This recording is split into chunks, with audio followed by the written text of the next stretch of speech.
Slow. Slow, everyone.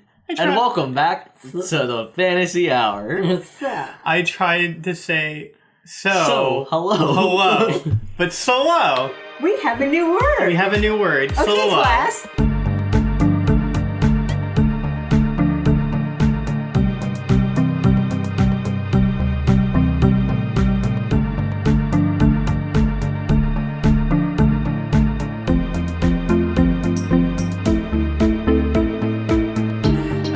Yes, this is Forsyth Fantasy Hour, Season 2. It's the start of our brand new season and kind of our brand new show, even though everything that's happened previously in episodes 1 through 23 are still canon. This is a great jumping in point for all the new listeners. And that's why everything's called Hilltopper and Pilgrim. So yes, it's Season 2, but it's a new show. Yeah, just pretend those past couple episodes never happened. Or no. do. Oh, no. Please listen to all of them. No, they do. Do all of them. And if you don't want to listen to that whole thing, man, we have some solid recap episodes that will get you caught up on everything you need to know in under an hour. He did a very good job with that. Yes. Because some time has passed and I needed to listen to those 10 minutes before we I had to this. dig through some old notes because there's some things I'm like, what is absolutely necessary for the story? But no story is complete without our cast. So I would love to introduce Tristan Lagan. Hey. What's going on? Tristan, who are you playing as? I am playing as Jack Pilgrim. I am a rogue level 5, and I am also a half-elf. I'm a bald half-elf. I have to clarify that. Yeah. We'll get into character descriptions later. Gotcha. And then, last but not least... Hi, I'm Vicky, playing Emmy Hilltopper, cleric level 5, Lightfoot halfling. Yes, and that is the wonderful Vicky Forsyth, who is also my mom. Hey. So yeah, and I am your dungeon master and host, Scott Forsyth. I'll be running the rules and playing all the other characters you see, including the villains. Ooh! And speaking of playing, yes, this is Forsyth Fantasy Hour is an RPG podcast, or a collaborative storytelling podcast, but as continuing from Season 1, we are still in D&D 5e, or 5th edition.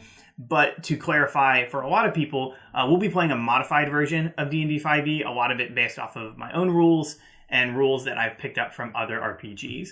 So I think it's safe to say that we're not playing D&D proper, but that's totally okay.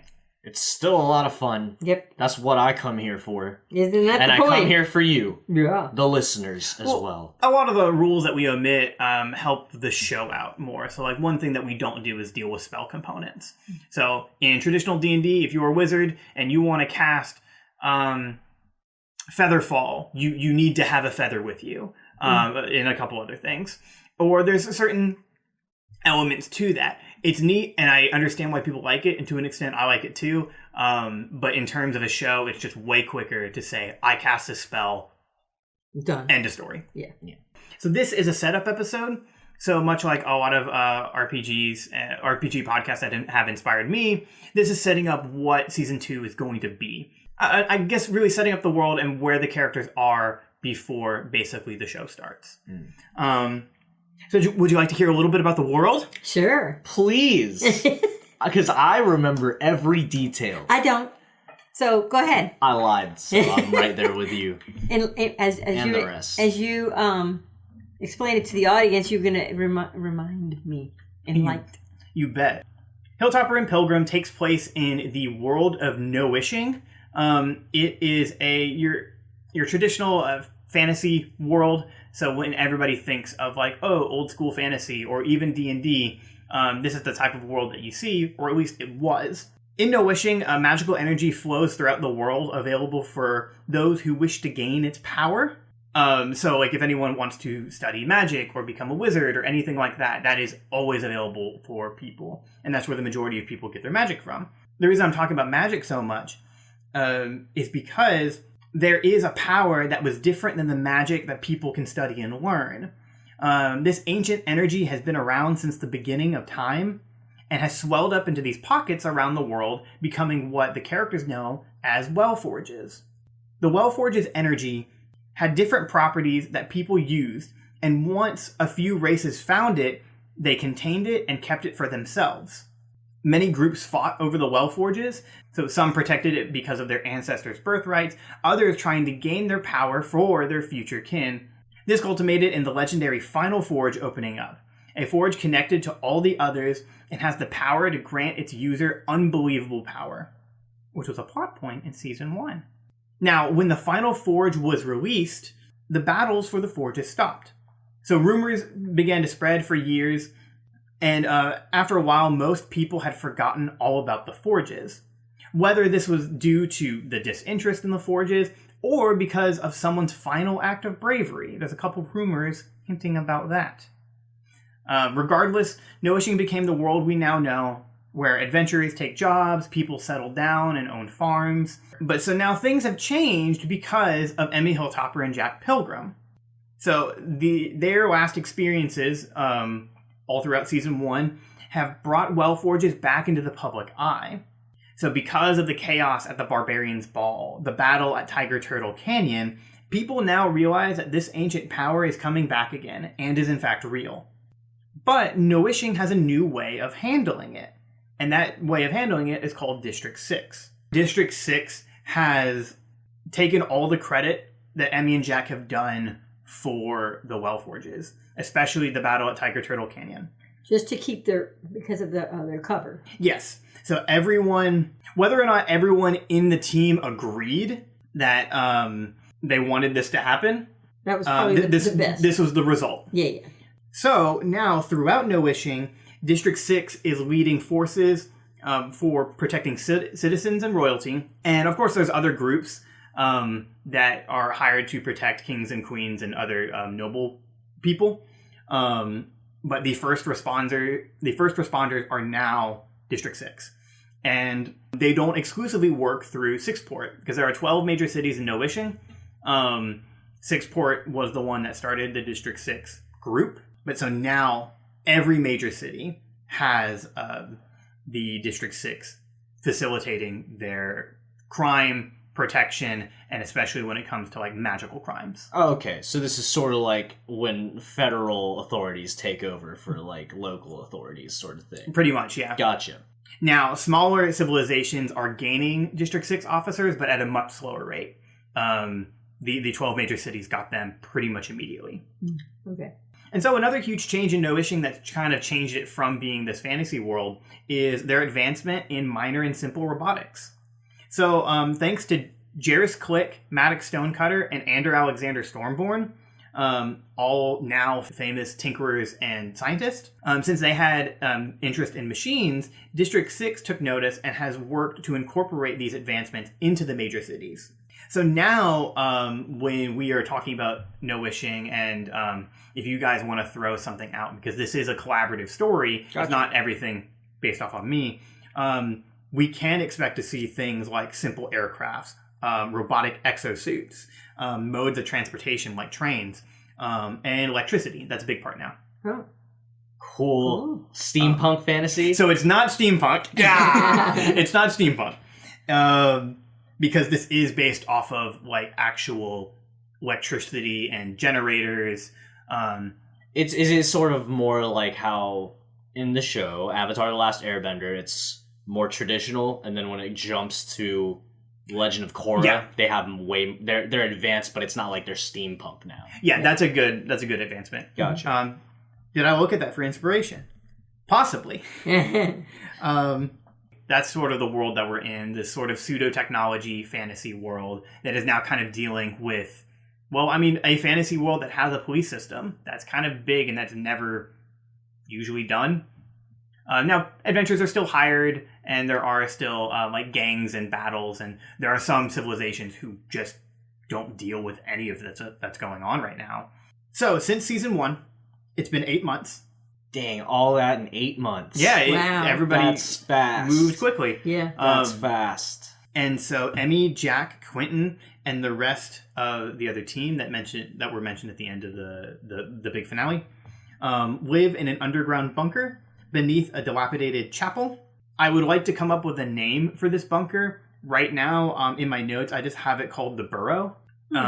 So in the Burrow, they have started a new generation of departed guardians. People whose job it is to look out for well forges, look out for a thing called big magic, which is the type of energy that well forges give off. So big magic is dangerous magic. Gotcha. That is kind of encompasses anything that has the potential to be catastrophic, Gotcha. whether it's to the world, the planes, or like towns and civilizations. I see. So, I mean, we're in the pseudo-technology sort of world. Just for example, it'd be like, oh, if District 6 officers were like out looking for something and they had like a radar or something like that. Yeah. To Then detect it. Right. They could be like, oh, I'm getting like big magic wave readings. Like I'm getting big magic readings. Like this That's what they would this call percentage. Okay. Yeah. Gotcha. So yeah, that's really what it is. And District 6, who is led by Chief Moxie, Chief Maxie Moxie, that's her full name, Maxi. and Lieutenant Falone. Do I remember Falone's first name? I should. And would she be chief, or would she have a different title at this point since she's such a yeah, she'd probably be a captain. Yeah. Or like director of District 6, considering this it like encompasses the whole. Yeah, that would make sense that she would be director. Yeah. And then Adrian Falone would probably be captain. Oh, okay. And if they ever find, something going wrong, or if they find a big case of big magic, they do know who to call. But overall, they are training their own people to kind of handle these situations Locally. Yeah, which a lot of it, because in season 1 we fought a group called the Insight Glaive. Yes.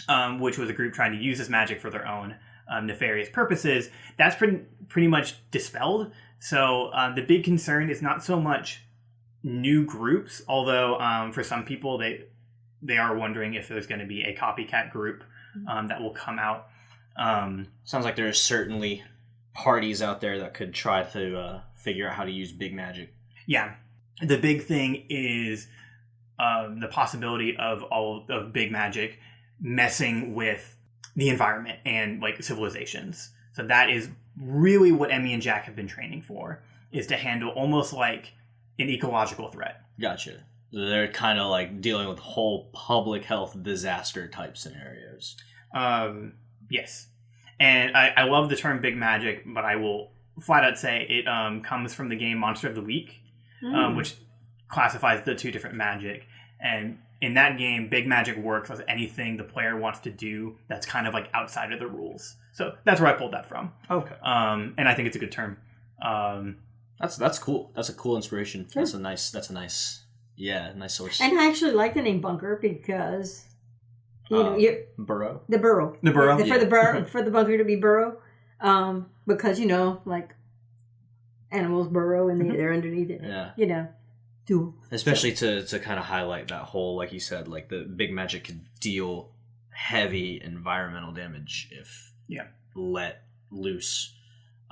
So it's cool to call it Burrow because it's like, I don't know, it just kind of brings together that environmental, ecological kind of theme. Mm-hmm. And it's underneath a chapel, which is like such a great cover. Yeah. Yeah, it's cool. It's just like, I guess, civilization, technology versus like natural forces type themes, and I like that. Yeah. So you guys are in. So I guess we'll go with the burrow. Okay. The burrow is underneath a chapel. It's fairly big, so it's got enough place for bedrooms.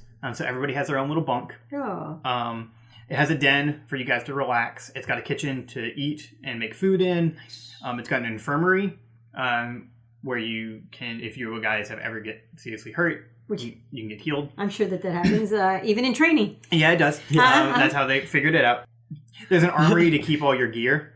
And then there is a briefing room, which we will talk about in a little bit. We'll talk about that later. Okay. And then outside of the burrow, there's a training area that's kind of behind the chapel that used to be an old garden because this chapel has been abandoned for decades. And you guys are secluded in a like grove within a forest. Ooh, so you not easily seen. You are not supposed to be seen. Really, the only people who know where you are is Director Moxie and possibly Captain Falone.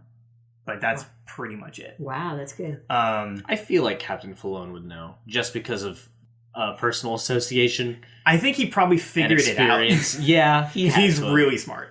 Off camera and off mic, I have given you guys a couple questions that would be fun to talk about.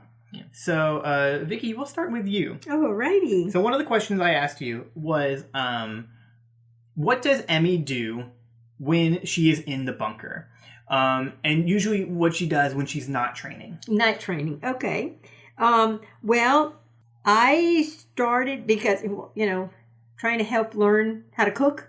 I never did cook much because when I was a kid, my dad sort of had somebody come in and cook. Okay. And then when we were in, the manor, of course there was people there that cooked. And so I just kind of ate, took it for granted. And so I had been doing some learning how to cook a little bit. And then also writing letters to my dad because we had this like carrier pigeon that would go back and forth. So he and I've been communicating through this carrier pigeon because he also knew that it was a big deal. My cover, to keep my cover. So I did that, and then when I was really just hanging out, so we would play board games. We would play board games together, or I would play by myself, kind of like little tiles, like Mahjong or Solitaire or something like that. Like little simple card games. Yeah. And, stuff like that. I like that a lot. So yeah, the team that we work with, and to briefly introduce Emmy Hilltopper, she is a 30-something-year-old halfling who comes from an old folk town called Tranquility Bay, and the only family that you have is Edward Hilltopper, who is also a cleric. Yeah, who is a major cleric in Tranquility Bay. Yes. And to say that I'm 30 or in my early 30s, I seem a lot younger because of my race. Oh yeah, because halflings live from really long You're time. young. You're young. I'm real young. Yeah. Because it's like you would think, oh, she's 30. No, she's like a teenager sort of in her spirit. Yes. Yeah.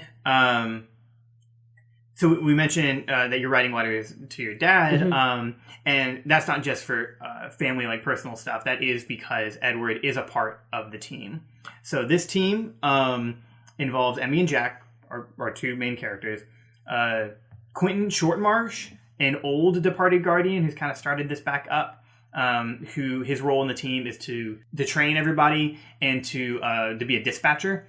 So he is sending people out where the well forges need to be taken down, or where big magic is being located. The person locating all the big magic and learning more about that is someone Jack knows well. Is Ophelia, who is this high elf woman. Her distinctive features: she has 2 different colored eyes, and she is a super smart, acclaimed wizard. And she is the one who is researching more about the big magic.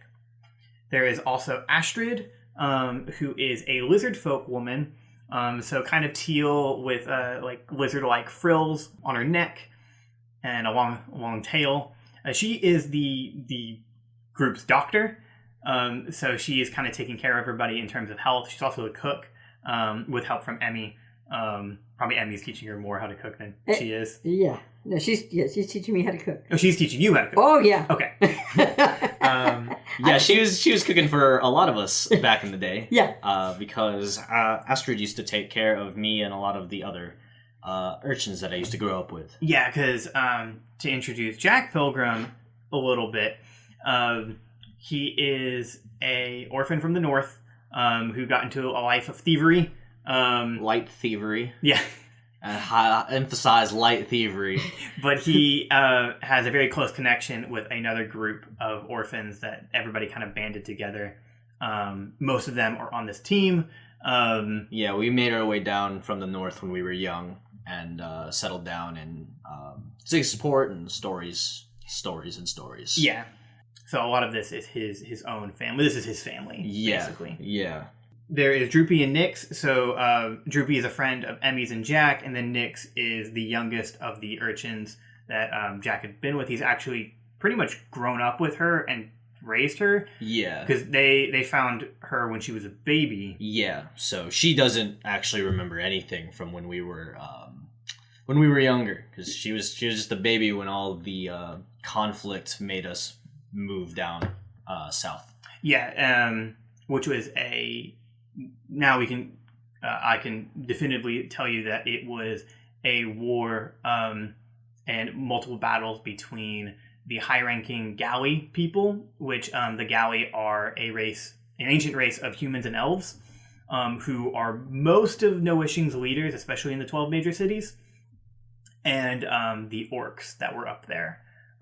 There is a lot of stuff that went down with them. I would assume that you guys don't know a whole lot about it, so I won't go into it, and probably in episode 1 I will.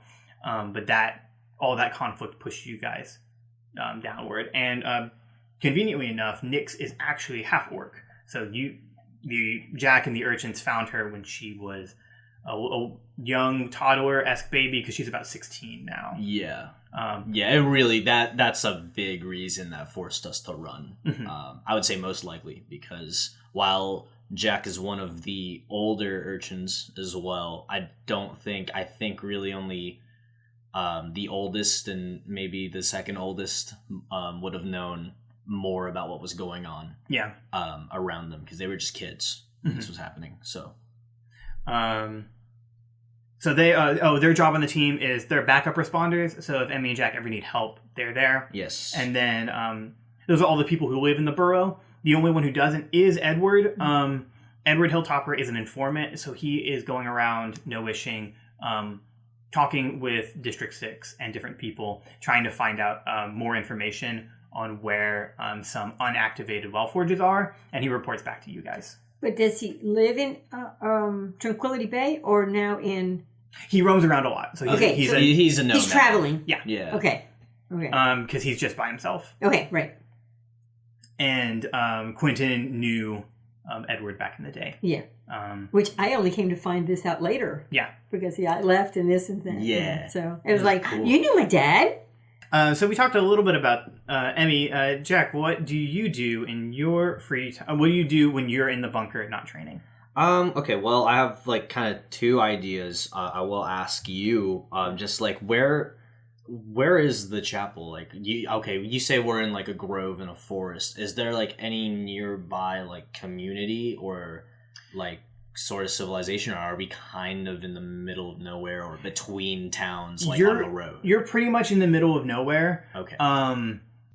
The closest major city to you is Quarter Keep, which is actually the same town the Paladin Pilgrim died in.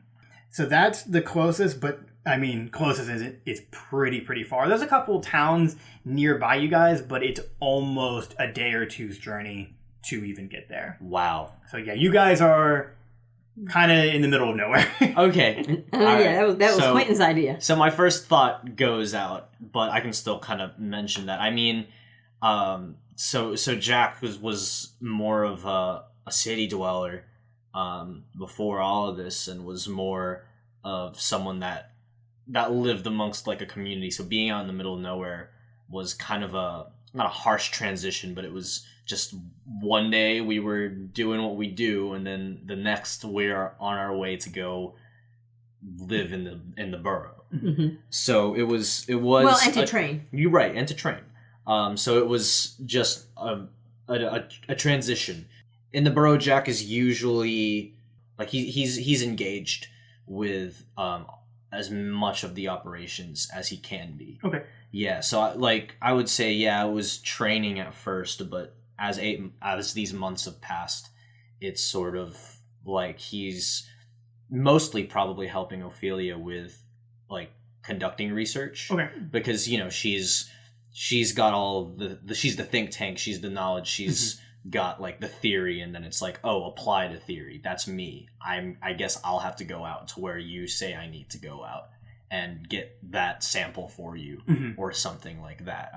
That would probably be one of the big things that he does. But other than that, he's, probably just kind of around like everyone. So who is the team member Jack feels the closest to? Okay. Feeling the closest to, it would have to actually be Astrid. Okay. Yeah.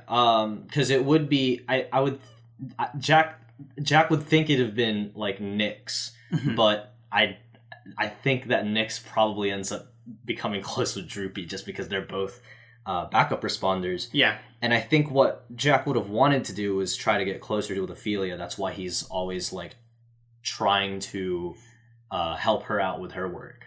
But it's just kind of odd because I think in the time span between when the urchins all kind of separated and went their own ways, she's just a bit more distant. Okay. And that was just something, like, that was just a little thread that I thought I could try to continue from season 1, because just from what I picked up from her when we were interacting with her in season 1, it was just kind of odd, because she wasn't like standoffish. Maybe she was like busy. I don't know, but she felt sort of distant. And so that's a character that he'd want to be closer to, but surprisingly it's Astrid. Okay. So, And so what ways have made Astrid and Jack closer? I mean, it's just that like Jack is usually around again, because that was something that was harder whenever they kind of used to live together, like right before the main events of season 1, was that Jack was always kind of running out on his own, not in a sort of like rebellious way. He just didn't really know like where or who he was. Right. And that always kind of bothered her. So they're kind of closer now because he's much more centered and has a much better sense of self. He's just around a lot. So anything she asks, he can do. They're just like a nice like brother sister like adult duo. I think. I like that. Yeah. So. We'll get to the second part of that question in a little bit. I want to hear a little bit from Emmy. Emmy, who do you feel the closest to? Well, I think it's going to be a given that it's Droopy, because, I just enjoy him. We just have so much fun together. So we have the fun, like we swim, and we, because there's a nearby little pond. Yeah, you can find. And so we do swim and stuff like that. But because she did not know, all of a sudden she came into this, this world, your world. Yeah. And she was like a little at first like, oh, who are all these people? But over time, she has actually become closer to Astrid because of their interests. I started to find out that she was, more like the doctor type. Yeah. And they were intrigued with each other because, I am all about the healing potions and stuff like that. So I want to see somebody get healed, but then she had a whole nother take on it. And so she and I got to talking and kind of like, oh, that's cool. Well, this is cool. So we got to become friends that way. Because you also mentioned that, you were teaching each other kind of how to cook different things. So it seems like sort of this camaraderie of like sharing knowledge between each other. No, Ophelia, I believe, was teaching me how to cook. Oh, it was Astrid. I said Astrid. Yeah, you said Astrid. Oh, I'm sorry. Okay, so you're right. Yes, that's right. So yes, Astrid was teaching me how to cook. She was teaching, we were talking. We just seemed to have clicked. You guys are in the same headspace. Yeah. That's probably why she and I are closer now. Because I've spent a lot of time with you. And the thing is, I never was around girls. I was around my dad. And then you were around Elliot, your best friend. Was my best friend. And notice, I became very fond of Roderick and Droopy. I was never around girls. Yeah. And so I found her to be like, hey, a pal, girl pal. Well, that's weird. So like that. Oh, that's really cool. Okay. Just like a little expansion on this question. Would that be like somebody that you spend the most time with, or is this like someone you're closest to? Like, is there a difference in that? I'm guessing that I am actually spending more when I'm not with Droopy or training. Yeah. I guess I am. I guess I am spending more time with Astrid. I would say the question goes into, like, yeah, you would spend the most time with this person. Oh, with the person you're closest to? Yeah.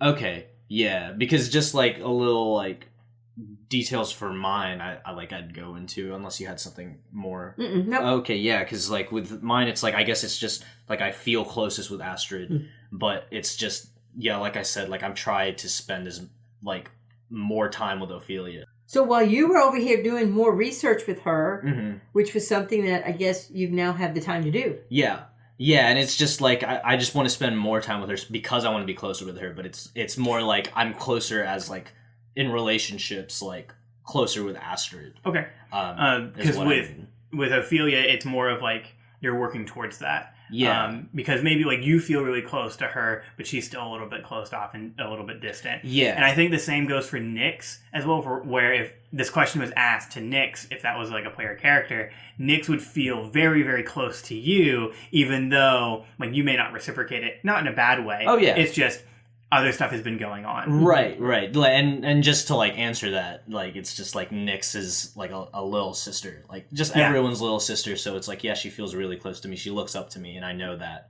And it's like Droopy's everybody's little brother. Yeah. You know, right? Yeah, right? yeah. Right? And it's one of those like you just kind of overlook those types of things. You don't know how close those people like look up to you. But I get that. Oh yeah, probably. So there's another half to this question. And we'll start with Emmy. So who do you feel the most distant to in the team? Well, again, because I didn't know all these people, I guess it would be Ophelia. Okay. I think I found her to be a little, what do you call it? Overwhelming. Just standoffish. No. When you see somebody that you go, ooh. Is it intimidating? Intimidating. Oh, okay. Thank you. Yeah. Okay, so maybe Emmy, I felt a little intimidated by Ophelia, but not in a bad way. Like, I didn't dislike anybody. I could see why you liked them all. Yeah. I just didn't know anybody. Right. Yeah, because the big thing is everybody is friends with each other and works together. No one is like, oh, I'm not going to work with you. Yeah, there's no team drama. No. And that's what she felt immediately, like, when we came upon them. And Quentin said, hey, surprise. Like, yeah, this is your team. I honestly, Emmy went, oh dear. Like, she was overwhelmed and intimidated because you were over the moon. Oh, yeah. You walked in and went, yay! And I went, dang. In a sense. Right. A little jealousy there, maybe. Yeah. But then over time, I have grown to like them all. Yes. And I could see why you like them. And I could see why you like, Oh, yeah. Because you would talk about them from time to time. Oh, and I would be like, yeah, that's nice, whatever. Because prior to your guys' adventures, which took place pretty much in a week and a day, Emmy and Jack had hung out. Really? From the ball to... The Forge stuff. The battle at Tiger Turtle. No way. That was a week and one day. It had to have been a couple weeks because there was that one where you were like, you're going to spend a week doing all this stuff. That was right after the ball. Oh, so once the ball happened, wow, everything was just this one chaotic week. Wow. A very chaotic week. But before then... It seemed like a year.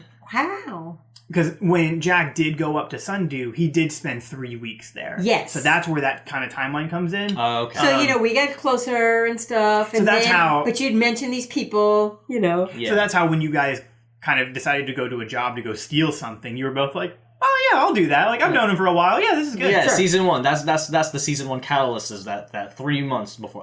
3 weeks. 3 weeks. Yeah. My bad. 3 weeks before it. Right. But yeah. Right. Okay. Yeah. So I was just a little intimidated by Ophelia, but grew to like her. Yeah. Grew to respect her. And probably respect her more than anything. And I think she respects you for all that you do. It's just you guys don't talk a lot because she is pretty closed off. Right. So it's just kind of like maybe things have been kind of brief. Like you don't really know too much about her personally. Yeah. But when it comes to like, oh, hey, did you get something for me? Or hey, like next time you're out with Quentin, like look for this. Like or ask your dad. Yeah, she said that. Hey, could you ask your dad? Yeah, it's, next time to bring such and such. It's like a very, very good working relationship. Absolutely, yeah. But not as close as everybody else. Yeah. Right. So, Jack, who are you the most distant to? I mean, just out of everyone, because we have the team list there. I feel like I'm good with everyone. So the most distant, the person I'm most distant to is the person I'm most physically distant to, and it's Edward. Just because he's the informant. Sure. He's not actually there. So it's like he really only contacts us kind of through you and Quentin. Sure. So it's just like I don't actually know him personally. I've rarely gotten to know him the few times he's come by. Yeah, I would say sense. at least you've met him in person maybe 2 or 3 times, but yeah, it's been very brief. Right, and That makes sense. I wouldn't say it's anything like, ooh, it could there could be some friction there. It's literally just there's don't know. been no time. Yeah. Yeah, I like that. So yeah, That's really good. yeah. Um, So I was trying to think of some drama. Yeah, I was but like, no. who am I most distant to? No. I'm most distant to Droopy. No, that's Impossible. Impossible. That's impossible. That's impossible. Impossible. so we've talked about the whole team, and we've talked about you guys training. So I'm going to talk a little bit more about that. So, like, what you guys have been training for. So Ophelia, Quentin, and with the help of Jack, they've been working together, developing a new system for finding forges. And the biggest thing that has been repurposed and used for that is the Smorb, or the beacon. So, way back in the day, the Departed Guardians, when all these wars were happening for, like, over the forges, different Guardians would have this little orb that is filled with smoke, and whenever it senses the presence of a big magic item, it glows brightly, depending on the degree of how powerful it is. And it also has the ability to show a map of the world and where the source of this big magic is coming from. So now the Smorb has been repurposed. So it does detect high levels of big magic, but it does it throughout basically the continent of Noishing. Okay. So you would say it's like Cerebro, like from X-Men. Yeah, pretty much. It just finds stuff. So it's constantly sending out this signal to... that it's kind of like in this little globe-looking thing in the briefing room. So it constantly pulses like a sonar radar. Oh, wow. And when that's useful. yeah, and that was something that Ophelia did herself, Wow. because Quentin didn't know that this could be repurposed like that. Wow. And so when those levels reach a high enough peak, in theory, it has not happened in the past 8 months, but the Smorb will show it on its map. So once there is a forge that is activated, that will pop up. But that hasn't happened yet. Maybe it'll happen in episode 1, because that's how stories go. Yes. And then once that happens, Emmy and Jack will be sent to go and destroy it. Yes. And how they destroy a forge is every Guardian is equipped with these gauntlets that have the power to drain a forge of its energy. Because once that energy is displaced, it can't be used for any nefarious purposes or any effects on the environment. Now, it comes at a price because it does physically affect the life force of the user draining it, which you guys have been training how it kind of takes a toll on you. But that is a big part of the Departed Guardians, that doing this, it does have an effect on your life. In the likelihood that it would kill you, that's probably not going to happen. But it is a possibility. There is a risk to it. That's what the training was for. Yeah. Hopefully. And the one time I did it without training was very draining. Very draining. So I like that rhyme scheme. Yeah. So you guys spend 5 days out of the week pretty much training your bodies in multiple different ways. And so then the other 2 days are spent out of the week. That's usually been time when you guys have been given like free time on free weekends. To rest and heal. To rest and heal or do whatever you want. But if you're not taking that as free time, you are taking time taking care of the burrow. So kind of taking care of your own home. Yeah. Because it is kind of a community type thing. Right. Where everybody works. Pitches in. Yeah. Well, at those times, on those weekends, not every time, but from time to time, I have been able to secretly meet with my dad. Okay. You know, I'll send him a message, and then we have spots because he can't case without Quentin knowing. Oh, never! No, okay. no. Quentin knew, but it would be like if I went halfway and he went halfway, and it was just hey, how you doing kind of thing. But so sometimes we do that, but not very often because it would make Quentin nervous. Okay. Yeah. And so Quentin's the only one who knows this? Yes. So sometimes it would look like I would just leave for a few hours. Yeah, because you are free to leave the area. But within reason. You have to stay within the area as well. Yeah. Okay. Yeah, we can go with that. Well, I'm just saying, Quentin has a pretty hard lock on things. Yes. I would say for probably holidays, he's let you go to like Sundew or Sixport. But the way things are going now, it does sound like that would be a little bit more seldom. Yeah.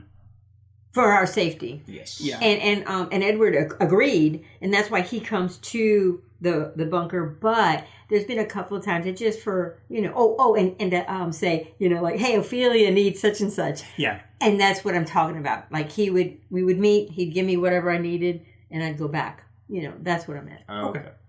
But that typically only happened on the weekends because of the training thing. Just, do you want to talk about what Jack might be doing on the weekends? On the weekends, on the weekends, I think he's kind of just helping out wherever he can. I mean, I would say, like, Jack just tries to, like, spend time with whoever's, like, freest, because I would assume, we all have responsibilities, like, throughout the weeks, throughout the months. Like, oh, you got this chore, you've got this to do around the place. Jack's still Jack, so he might be like, hey, you want to go to Sixport? So there have been a couple weekends where he'd go back to Sixport, or I think one place he's always wanted to try going is, where did you say we were closest to again? Where Quarter Keep? Quarter Keep? Yeah, that's one place he's always wanted to try, like, sneaking off to check out, because I think they've only been there once, or maybe not at all, because I can't remember. Where did we say the funeral was for the original? It was actually in Quarter Keep. Okay, yeah, so they've really only been there once. Yeah. And that's kind of just that's a place where he would want to go, just to kind of follow up on the original Jack Pilgrims. And I think maybe you snuck it off a couple of times and Quentin has caught you, and he has told you, like, probably repeatedly, that, like, the two of you will go back there one day, but, like, that time is not now. I think that's kind of like the conversations you've had with them. Maybe you've had that more than once. Gotcha. Yeah. But yeah, I can see that. Yeah, no, he's just spending time with people, and I think, like I said before, he'd probably try to spend time with Ophelia. She is usually busy with herself or something. So he'd probably be hanging out with, like, Nyx or Droopy. Yeah. And surprisingly, like, Astrid, if she's really, like, free and confident that the others can take care of whatever's going on. Okay.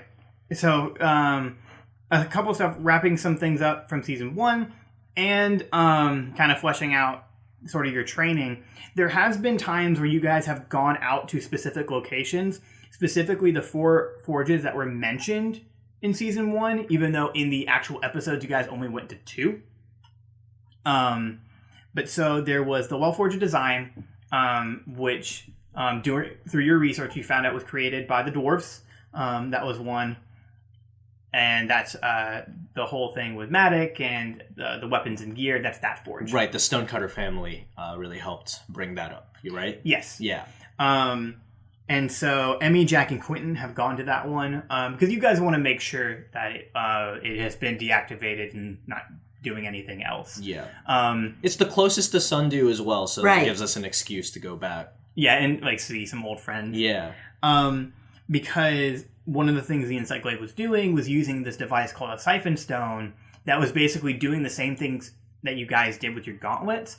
Instead of your gauntlets evaporate the energy of the Wellforge, these siphon stones would they would store it for later use, right? Yeah. Yeah. So it would contain it so that they could use it later. Yeah.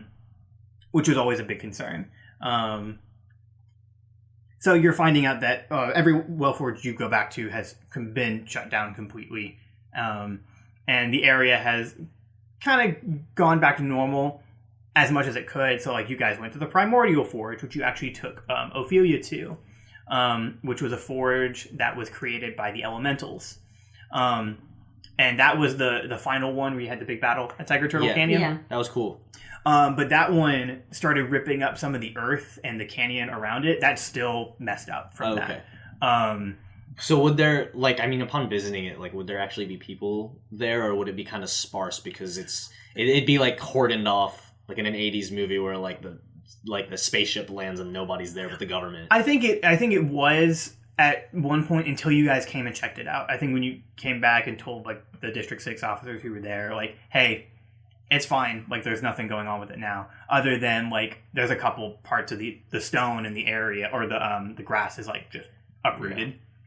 The same group, Jack, Emmy, Quentin, and Ophelia, went to the Forge of Malice, which was the one that ended up cursing Roderick, creating that thing that cursed Roderick. Yeah, so that one was created by the Underdark people. Mm-hmm. So it had to do with curses and stuff like that, where the Primordial had to do with containing elements, or like the 4 elements. And the design had the power to combine magical and non-magical items. But you guys went to go check out that one. That one was kind of a Siphon Stone drained it off screen when Quentin and Moxie saw it.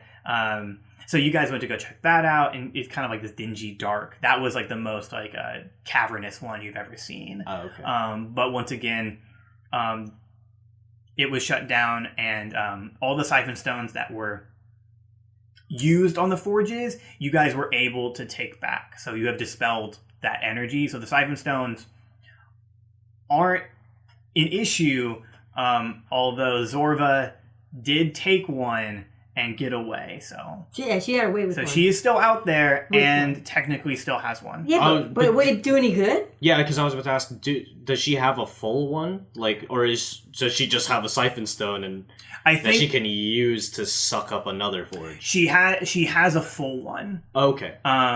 Because she had the one that was attached to. This is something that I never displayed very well, but when Jairus was at the Wellforged Design, he did actually put one on the Wellforged Design, but you guys were able to drain it before it was able to suck the power out. Gotcha. That's why he fell into the forge without a care, because he knew it would launch the energy out of it. And that's what the Hive King was trying to do by taking out all those stones and using them on the Stonecutter brothers to make the energy kind of use itself up more quickly. Mm-hmm. Kind of like draining a battery. Oh, okay.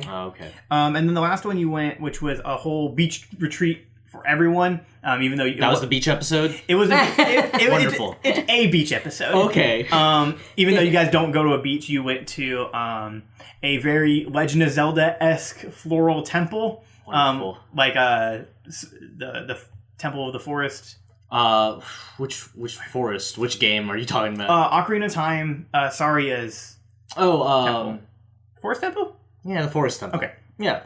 That one was created by human druids, so it was very religious. It was very pretty, but because that was the first one the Insect Glaive ever attacked, nobody was in there anymore, and everything was really destroyed. And that was a result of the Siphon Stone. So what was that one called? That was called the Floral Well, and it gave you the ability to control like plants and stuff.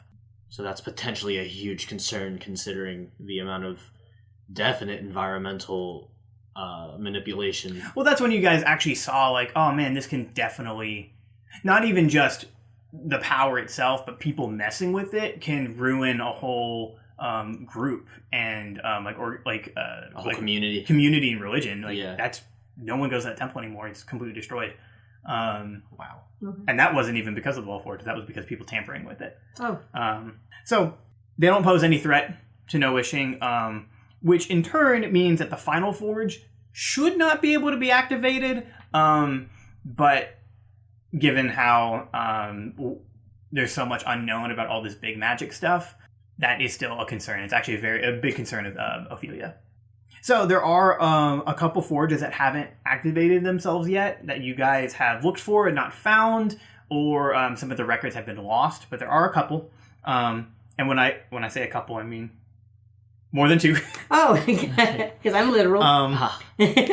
So, and these ones are way, way more powerful than the ones you found in Season 1. No way.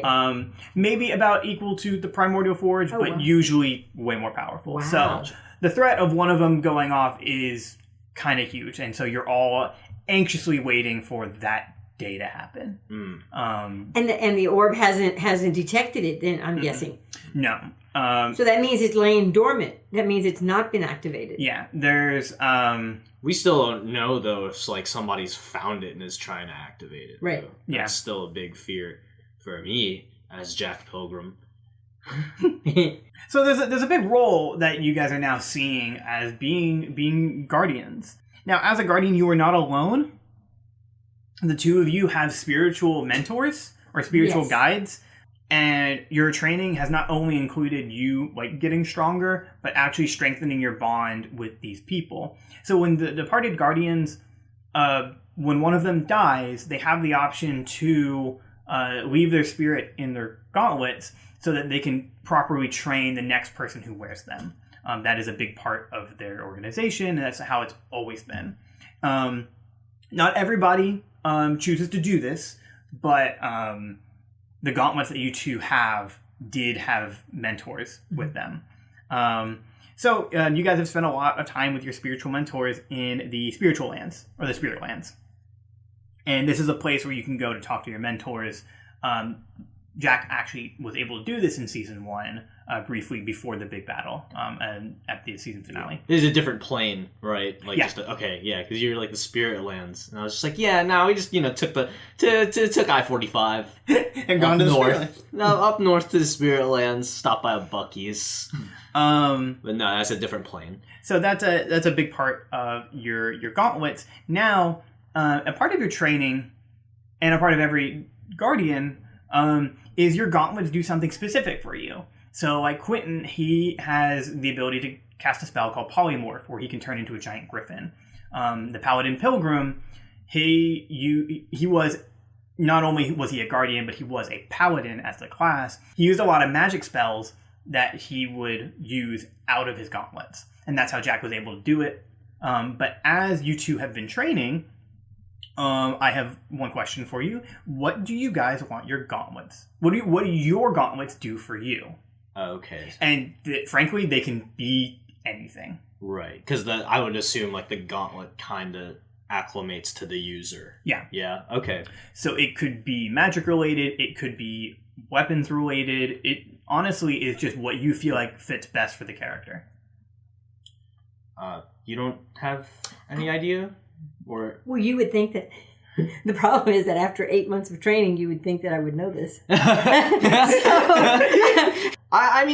can talk a bit. A bit. I got you. Yeah. I think he's really just mostly trained to better himself, like physically, I guess, and maybe the gauntlets have acclimated for him to be more like, yeah, these are like big ol' melee hands. Okay. So it's Kamala Khan, Miss Marvel, like embiggen. Okay. Right, to where it's like, it's not just like, oh, they're going to be big so that the punch is going to be cool and big. Mm-hmm. Or like they're going to get big so that they have more traction if he's trying to climb up something. But it's also like, it can be defensive. Like they can get, I would say like the biggest he's gotten them to be would probably be like enough to cover. Nyx and Droopy are kind of the same size, right? Nyx is medium size, so she's about 5 feet. Droopy's like 3. Yeah, he's 3. small. Okay, yeah, the biggest he's gotten it to go is probably like enough to cover up like Droopy. Okay. Yeah, and I think that's So they kind of grow. Yeah, they kind of like grow. Oh, okay. They embiggen, and it's like Okay. like if he were to like have to save Droopy, like he'd have to like catch him and he'd just like cover him up. Cool. Yeah, so it's like offensive, it's defensive, and it also can help with movement too. And that's pretty easy to work with, like the constructs of D&D. So we'll talk about it when we do episode 1, like the specifics on like rule wise, like how many times a day you can do that. Mm-hmm. But yeah, it like embiggen gauntlets, enlarge gauntlets. Yeah, enlarge gauntlets. That's really cool. So that means the different spells that were being cast before, that's not going to happen anymore. Yeah, because once you start taking your own training in charge, the mentor steps back and kind of relinquishes some of their power. Yeah. Okay, so you have some time to think. Yeah, with Emmy, because she's so small, it has enhanced her strength. So sometimes it is a strength thing. It helps her, like when you were talking about climbing. So when she, all of a sudden it does almost like give her that extra, sort of like a bracer. Like a brace. Yeah. I was thinking somebody who needs braces for their legs, it helps them. And her upper body strength, has been improved. Yeah. With that. And so, yeah, if something is coming at her, it can almost be like a shield type thing to where if she puts it up. Okay. It deflects way more than normal. I'm definitely thinking, I like that a lot. That also, we're going to get into some of your equipment in a little bit. Okay. And basically you guys are getting brand new equipment. Okay. Just all across the board. Okay. Okay. We'll keep some of your old items, but only a few. Gotcha. But I know you've never seen the Christopher Nolan Batman series. No. But Batman has these spiked gauntlets that he uses to catch blades. I know he does it in Batman Begins. Yeah. Is it where he's got those spiked blades kind of coming out, and it's sort of like he could really scratch somebody up? Just kinda... So when you were saying climbing, Uh-huh. I actually really see that your gauntlets almost feel techie. I was also thinking of Midoriya in My Hero Academia, where he got the new boots. Yeah. That expand when he kicks things. Yeah. So yeah, I think your gauntlets kind of if you're needing to climb, they'll kind of stick out these little climbing gloves. Yep. If you want to catch a blade, one could catch a blade, but I really like the idea of a shield expanding and despanding through the gauntlet. So that's really cool. Again, so and I love how you thought I can protect Droopy. Yeah. I mean, I'm thinking I can protect me. Yeah. Because I'm little, but it can deflect. It's so funny because you're you're mentioning yours, and I'm like, oh, did I just state something that would work better for Emmy? But no, I liked the big gauntlets thing. Yeah, because I was about to. I don't know that too. she could handle it. She couldn't handle something that got bigger. Yeah, she's strong, but she's little. Ooh, because if it were to get super big, would they still be heavy too? Probably, but I think Jack would be able to handle it. Right. Okay. Oh, gotcha. and in his training, that's what he's been doing. He's been working strengthening. out. He's been working He's out. Yoked out. He's yoked out. He now has arms that people go, whoa. Yeah. Dude. Yeah. He's and I think it's got cool hair too, and muscles. I like that a lot, and I like both of your gauntlets. I think they work pretty well, and I like that they're similar in a way, but they function for the characters using them. Right. So that's cool. My second question for you is talking about the armor. So you guys everybody has a standard set of armor now. It is almost like a jumpsuit type thing. We're the Incredibles now? Well, really? But it's more fantasy and more tactile. Okay. So again, I love My Hero Academia. So kind of similar to Midoriya's outfit. Yeah, Midoriya's outfit. So something like that. Sure. That's good. It's made out of a fantasy special metal. I don't have a name for it. Okay. It's there. And I'm going to allow you guys to upgrade that however you see fit. I think we'll save that after we do our first little arc and when we do our sort of lessons learned again, when we level up and stuff like that. I think that's when you guys will really tweak your armor based off of what you want to do. But going back to the question I was saying before, since you are Guardians, one of your final tests from Quentin was simply a question. And it was, when you die, are you going to leave your spirit in the gauntlets? Well, isn't that a given? You get to choose. You get to choose. Oh, you get to choose. Yeah. Because, wasn't that previous mentor guy's spirit in my gauntlet? Yeah, we didn't even talk about that. My goodness. I forgot to talk about the mentors. But I'll stay on this question. Okay. Just for simplicity. And so that's not something that you kind of, it's that's a given that you're post as a party guardian, that's something that you're just, expected to do. Well, not everyone does. Okay. I would say most people do, but you do not have to. And then why would you not? Well, I mean, I was going to segue into like trying to talk about the mentors again, because it's just like, I mean, if we choose to, or if we die, like, I mean, if we choose to, do we just like replace that mentor spirit and they go? Or if we die and we choose not to, does that old mentor spirit stay? Yeah, so if we choose not to, then that one would stay to mentor the next person. Right, like that was my question. Like, what happens to the old one? So, that exactly what you guys just thought of. So if you choose to put your spirit in the gauntlets after you die, then you will have a final ceremony with your mentor, and your mentor will go on to the afterlife, and then you will stay in the spiritual lands. If you don't do that, then the mentor will stay with the gauntlets. Okay. So it is sort of a choice. A choice on someone's staying and someone's going. Yeah. Because now, at this moment in time, Emmy doesn't even feel like, if you asked her that question, she's going to feel like, well, I'm not worthy. So to explain your two mentors and what they have done for you. So Emmy's mentor is an Arakoa person who is a bird eagle person named Archimedes. Archimedes, that's the one. Archimedes is been a bit stern, but he's worked with you in a comfortable way. And he has a focus and a specialty on magic and well forges.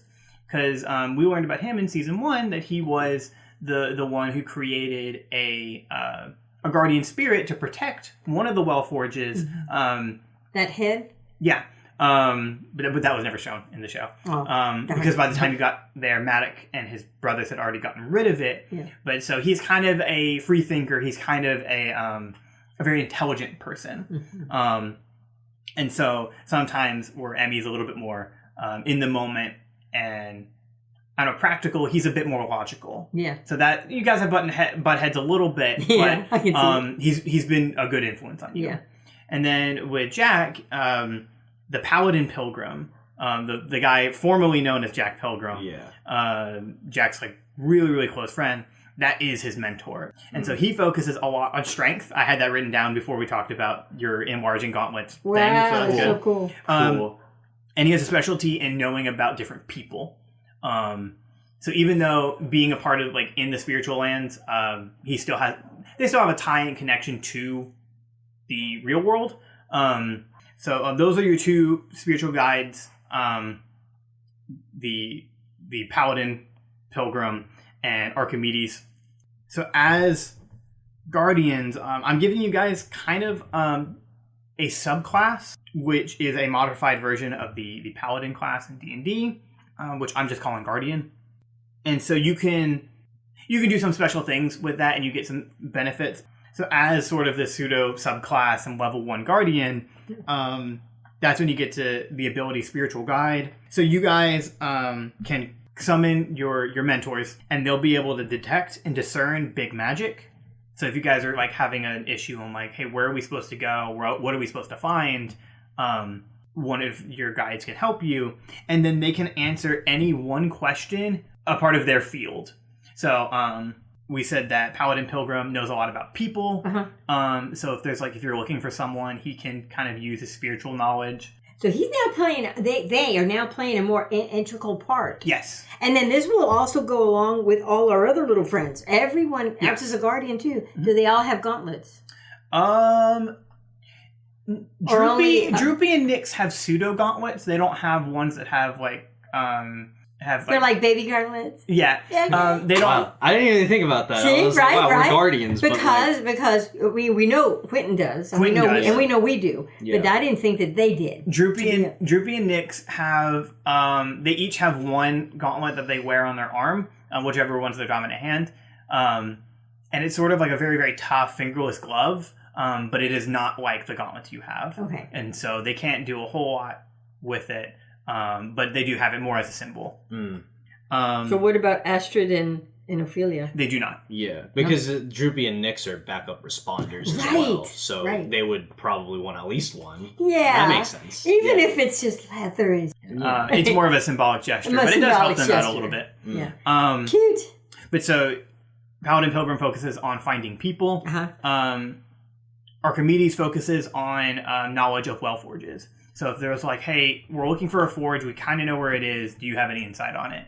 He can answer that. So in short, I think we've covered enough of characters, backstory. Some of this might be difficult for some new listeners. I think by episode 1, they'll get everything very quickly. Yeah, we should be able to just get the ball rolling from episode 1. That's my plan.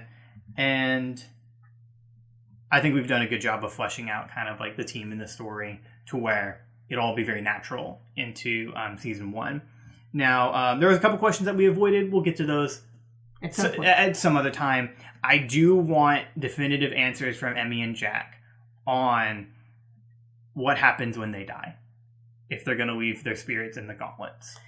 Okay, so when you say you want definitive questions, is this like, because you said this is like the final test that like Quentin poses this question to us. Yeah. Do we have to like give him the answer like immediately, or is this? I can. I would say he kind of requires it. Because we've done the training. Now he says, okay, here's the deal. Yeah. And so you have to give him an answer. My guess is he gave us, a night to sleep on it. Okay. Yeah. But I would like to retire and let my Archimedes continue on. Archimedes stay. Yeah. Okay. Okay. And I mean, with him asking us this question, is it like he brings us both in, or is it like a personal, like one-on-one, like, okay, this is my final question to you? It's probably more personal. Okay. Kind of like the dog test in Kingsman. Yeah. Yeah. That's fine, yeah. Because it's like, I would... Because Quentin had to make this choice, too. Oh, of course. Gotcha. And it's like, it sounds like a personal, like, answer type thing, so it's not like I'd want anyone to know. No. Yeah. Honestly, not even Quentin, but I know that, he has to know. He asked me. He has to tell know. him. Yeah. But, So I met with him by myself. Yes. And then you meet with him by yourself. Yes. And what did you say again? I'm going to let Archimedes stay, and I will Gotcha. not. I see. I might actually stay in the gauntlets. Yeah, it's mostly just because I feel the same way you do, but I guess I do feel a bit more confident with them. I do feel more like a guardian, and also it's just that I wouldn't want Paladin Pilgrim. It's a tough question for you because you have a personal relationship with exactly. Your mentor. Remember, I didn't know Archimedes. Yeah. But he's been training me, and I probably felt at this point that, oh wow, he may be a little harsh, but he's very knowledgeable. Yeah. Right. It's like if your gauntlets went to somebody else, it's like you would rather them find him in the gauntlets than you. Exactly. Yeah. And let him stay. Gotcha. Yeah. I'd feel the same way, but it's like I don't want one of my friends, one of my family to be in there forever. So you want to take a turn? Okay, I'll take a turn. Okay, now tag. You go. I'll stay. Right. Yeah. That's actually a neat way to look at it. Yeah. That was a tough one, and I think that probably took the 2 spiritual guide summons of that day for me to answer that. But it's I probably discussed that with Paladin Pilgrim, and I let Quentin know. But I was just saying, like, I'd rather keep that to myself. Yeah. I don't think anybody... No one knows. And I think Quentin kind of agrees. And with that amount of privacy as well, I would say you don't know what Quentin's answer is to that as well. Right. But he had to probably tell somebody else, right? Because it sounds like his it's a guardian. Yeah. Right. Not like his mentor, but like another guardian. Yeah, he was definitely trained by someone. And because he is much older than he actually looks. But yeah, he was trained in the same way that you guys were, and he was posed the same question. You just don't know what the answer to that question is. Right. Gotcha. Yep. So yeah. But yeah, that's good. That's really good. I think that's it. I think that sets everything up for season 2 of Hilltopper and Pilgrim.